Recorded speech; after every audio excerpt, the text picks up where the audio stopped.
guys, good morning. It's me again, your Ate Mel, and welcome to my channel. Today guys is Saturday. It's Saturday and it's 6:30 a.m. here in Abu Dhabi. At wala tayong pasok guys. Bakasyon na tayo from work. So tayo magkakaroon ng more time sa ating pagbablog, okay?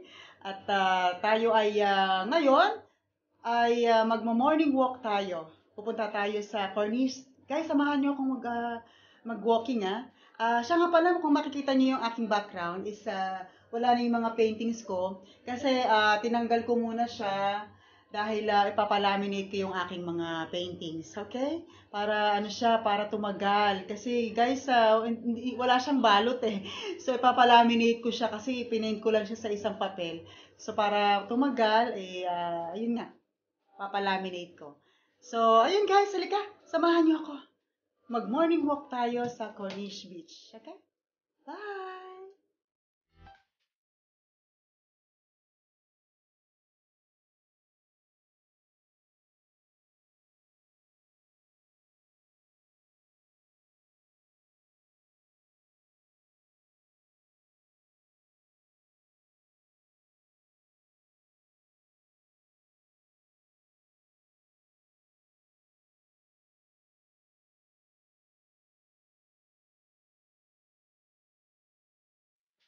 So guys, andito na tayo sa labas. Naglalakad na tayo papuntang Corniche. Napakalamig na guys. Actually, itong suot kong jacket, manipis pa nga ito eh. Hindi ko pa kasi nakuha yung mga jacket ko sa luggage ko guys. Mamaya na lang or bukas kasi nasa luggage ko pa eh. Tinatabi ko kasi guys pag winter saka ko nilalabas sa luggage. So eto, naglalakad na tayo guys on the way na tayo sa Corniche. Ang lamig na guys.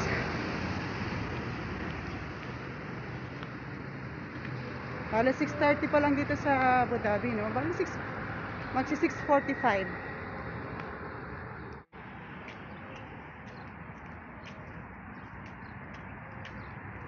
Ang ganda ng araw. I mean, hindi siya mainit.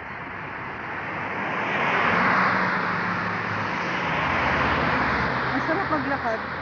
Malapit lang kasi dito guys. So, lakarin ko lang talaga yung beach, no?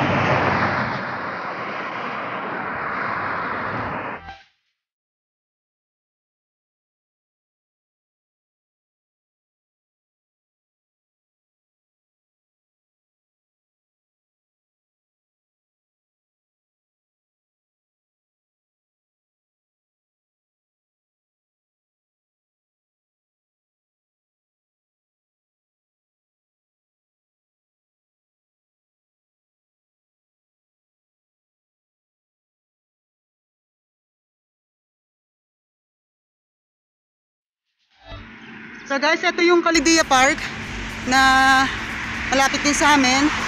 Dito ako nagwo-walking diyan sa loob niyan. Naalala niyo yung may video ako na nag-walking ako diyan sa loob. Yan yun guys. Tapos ito yung labas, ito na nga yung main road, no? So ayan. Malapit lang dito yung tinitirahan ko kasi. Malapit ako sa Kalidia Park. Yun nga, sa Corniche, tapos sa supermarket din. Ayan guys, ang Kalidia Park. Wala pang katao-tao kasi nga maaga pa dito ngayon dito sa Abu Dhabi. Dahil may konting tao, ganyan.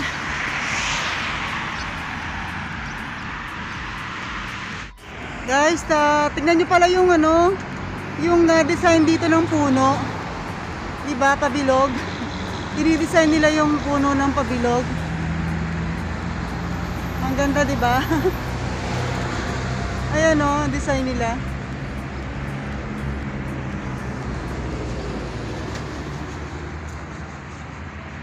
Sana sa Pinas may ganito rin. Dinidesign din nila yung mga puno na ganyan.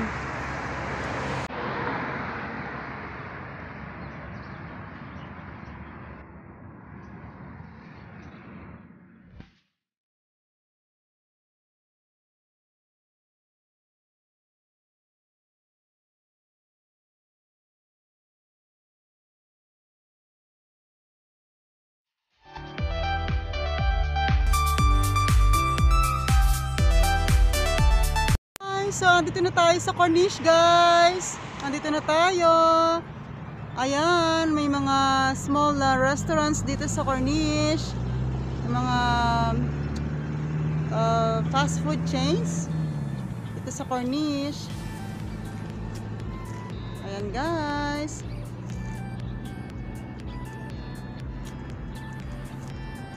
Walking na tayo.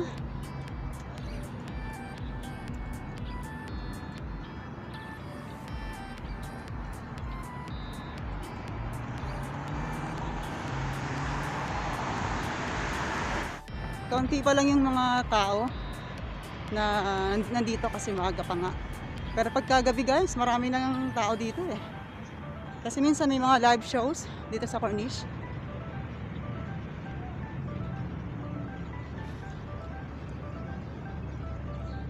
So ayan guys, no?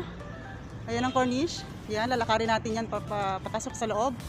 Okay guys? So ayan, kita nyo guys. Ang ganda. Malinis to guys, malinis na Corniche Park ito.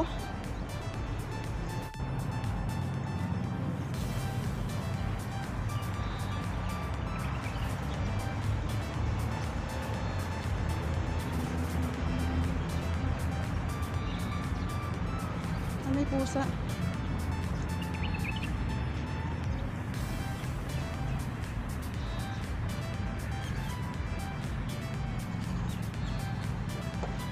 Dito tayo sa ilalim ng puno.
Guys, nakita yung itong plants na to.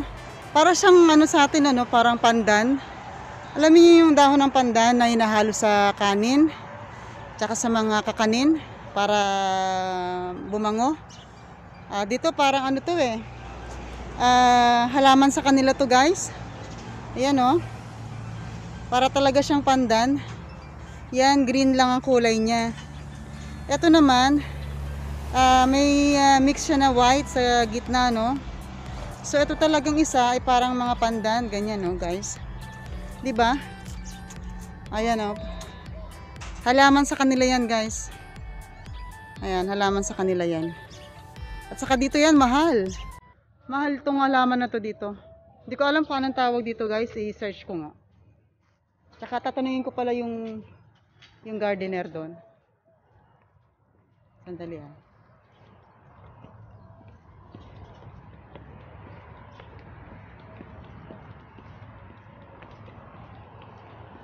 Hi, good morning.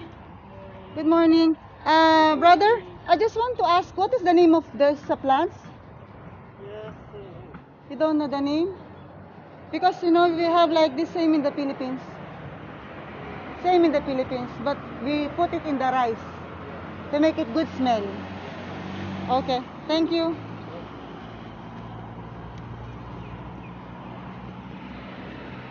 Guys, hindi niya alam yung pangalan ng plants. Di ba, i-search ko na lang. Search ko na lang sa Google kung anong name.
Hi guys! So dito na tayo sa beach. Ayan na guys.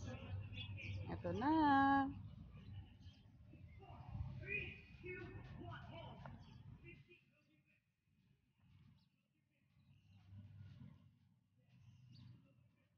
Walang katao-tao guys. Ito yung public beach to. Open to sa tao, no? Open siya sa public. So, pwede tayo mag-pictures dito. Pwede tayong nakapasok tayo dito sa loob.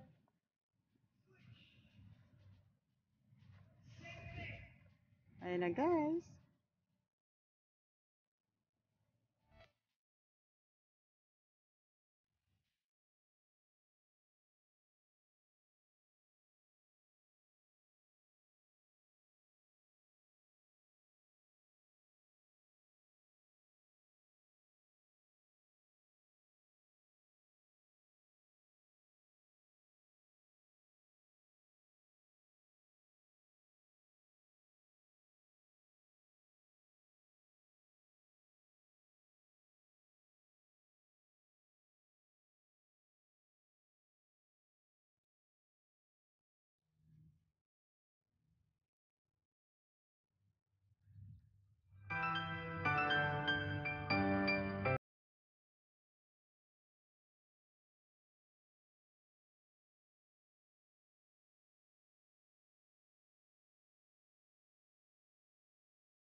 Tayo mag-relax guys, kahit marami tayong mga iniisip, marami tayong problema sa life, kailangan natin mag-enjoy.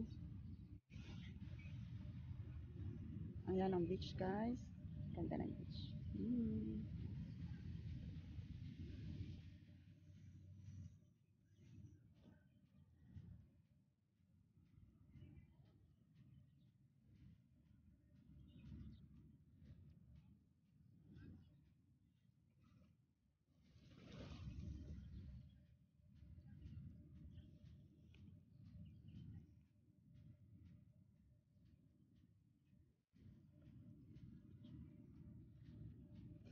Ay, parang ayoko na umuwi guys. Parang gusto ko dito na lang ako matutulog. Ay, napaka-relaxing, alam mo yun guys, alam niyo yun yung very peace ka. At peace ang yung isip. Ay, ang sarap matulog guys, sarap mahiga dito. Pero kailangan ko na umuwi kasi naghihintay na yung aking mga baby sa bahay. So guys, halika. Uwi na tayo. Sige na. Bye. So guys, tatandaan niyo palagi na mahal tayo ng Diyos palagi, okay? So keep the faith. Life is beautiful guys. Life is beautiful. And always be positive. Ay, inaantok na ako guys. O siya, sige guys, stop ko muna ha. Guys, sabi na tayo. Labas na tayo sa sa Corniche. Kasi may mga security dito guys eh. So ayan, nakalabas na tayo. Pauwi na tayo guys. Nahantay na ako ng mga aking mga baby sa bahay. Ayan. So, ito ang mga tao dito kapag walang pasok. Ito lang din ang kanilang extension, no? Yung pamamasyal. Mamasyal sila dito sa Corniche, ganyan.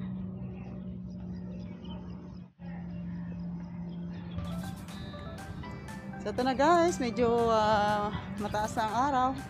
So hanggang dito na lang si Ate Mel guys. I-end ko na yung video, okay? So palagi niyo tatandaan, always remember that life is beautiful, life is abundant, and God loves you very much. Always be strong, always be positive, and always stay safe, okay? Mag-ingat kayo palagi guys. Bye-bye, and see you in my next vlog. Bye! I love you all!